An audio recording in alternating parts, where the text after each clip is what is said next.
One of the issues with social media, it's been pointed out by many people, is that I think maybe particularly Instagram, people look like they have a much better life than they really do. Right. So By design.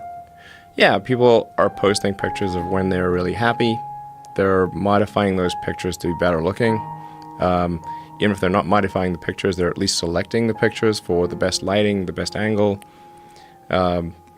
So people basically seem they're way better looking than they basically really are. Right. And they're way happier seeming than they really are. So if you look at everyone on Instagram, you might think, man, there are all these happy, beautiful people, and I'm not that good looking and I'm not happy. So I must suck, and that's gonna make people sad. So when in fact, those people you think are super happy, actually not that happy. Some of them are really depressed. They're very sad. Some of the happiest seeming people, actually some of the saddest people in reality.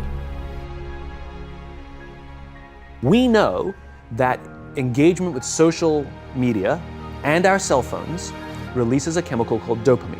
That's why when you get a text, it feels good, right? So we've all had it where you're feeling a little bit down or feeling a bit lonely, and so you send out 10 texts to 10 friends, hi, hi, hi, hi, hi, because it feels good when you get a response, right? Right? It's why we count the likes. It's why we go back 10 times to see if my Instagram is growing slower. Did I do something wrong? Do they not like me anymore? Right? The trauma for young kids to be unfriended, right? Because we know when you get a hit of dopamine, which feels good. It's why we like it. It's why we keep going back to it. Dopamine is the exact same chemical that makes us feel good when we smoke, when we drink, and when we gamble. In other words, it's highly, highly addictive. If you're sitting at dinner with your friends and you're texting somebody who's not there, that's a problem. That's an addiction. If you're sitting in a meeting with people you're supposed to be listening to and speaking, and you put your phone on the table, face up or face down, I don't care, that sends a subconscious message to the room that you're just not that important to me, right?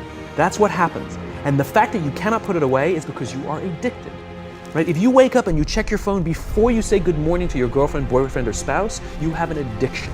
And like all addiction, in time, it'll destroy relationships, it'll cost time, and it'll cost money, and it'll make your life worse.